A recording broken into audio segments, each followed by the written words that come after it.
काली अंधेरी रात थी और राजस्थान के जोधपुर के पास कांकनी गांव के लोग गहरी नींद में सो रहे थे। तभी अचानक गोलियों की गूंज ने पूरे जंगल को हिलाकर रख दिया।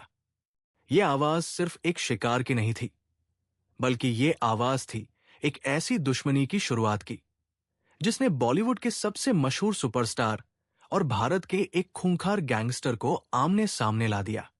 एक तरफ देश का कानून और दूसरी तरफ एक ऐसा समाज जो जानवरों को अपने बच्चों से अधिक मानता है। सोचिए, एक छात्र जो पुलिस वाला बनना चाहता था, वो कैसे बन गया जुर्म की दुनिया का बेताज बादशाह, जिसे आज कुछ लोग विलेन कहते हैं तो कुछ लोग एक क्रांतिकारी और देशभक्त। आज की कहानी में हम जानेंगे उस लॉरेंस बिश्नोई का सच, जो जेल की सलाखों के पीछे बैठकर भी दुनिया हिलाने की ताकत रखता है।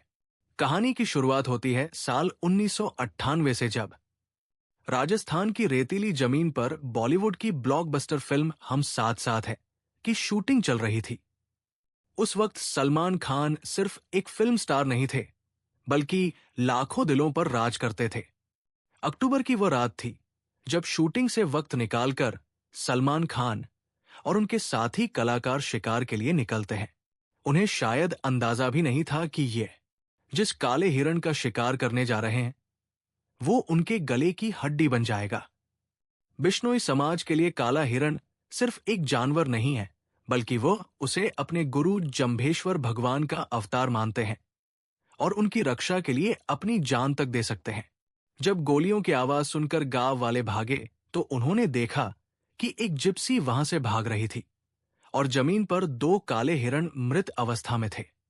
यह खबर जंगल में आग की तरह फैल गई। उस वक्त लॉरेंस बिश्नोई की उम्र मात्र 5 साल की थी। जी हां, सिर्फ 5 साल। लेकिन कहते हैं ना कि कुछ घटनाएं इंसान के जीवन की दिशा बदल देती है। बिश्नोई समाज का वो गुस्सा और वो कस्में उस छोटे से बच्चे के दिमाग में कहीं ना कहीं घर कर गई थी। अब हम कहानी में पीछे चलते हैं और जानते हैं कि आखिर ये लॉरेंस बिश्नोई है कौन। पंजाब के फिरोजपुर जिले में एक गांव है जिसका नाम है दुताराम वाली। इसी गांव के एक बेहद ही अमीर और रसूखदार परिवार में 12 फरवरी 1993 को एक बच्चे का जन्म हुआ। पिता पंजाब पुलिस में सिपाही थे, लेकिन बाद में वो खेती संभालने लगे। घर में पैसों की कोई कमी नहीं थी। मीन जायदाद इतनी थी कि आप गिनते गिनते थक जाएं। बचपन में लॉरेंस का नाम लॉरेंस नहीं था, बल्कि घर वाले उसे प्यार से कुछ और बुलाते थे।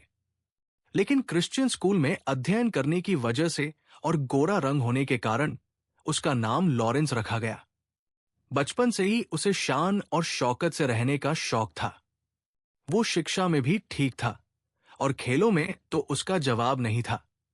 वो एक बेहतरीन एथलीट था और उसे पहलवानी का भी शौक था।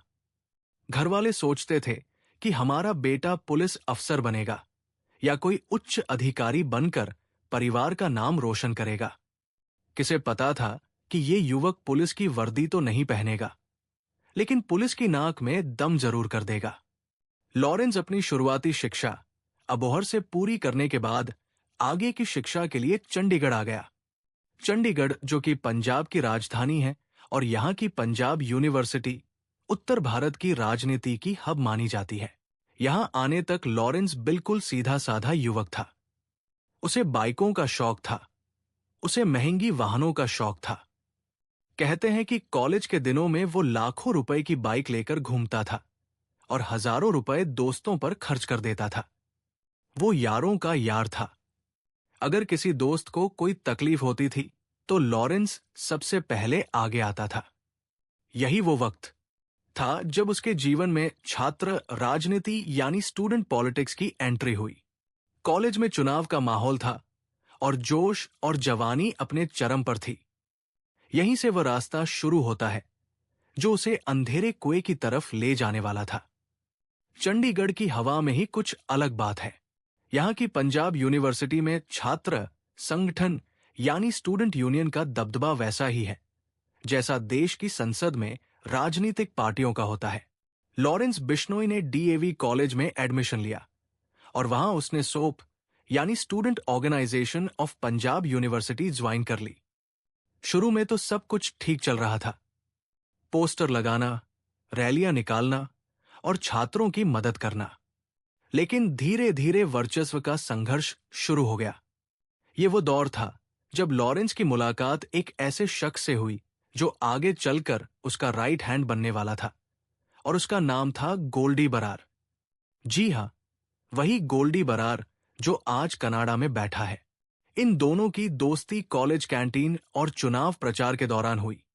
दोनों के विचार मिलते थे और दोनों के अंदर कुछ महत्वपूर्ण करने की आग थी। साल 2010 और 11 के आसपास विरोधी गुटों से छोटे मोटे संघर्ष शुरू हुए।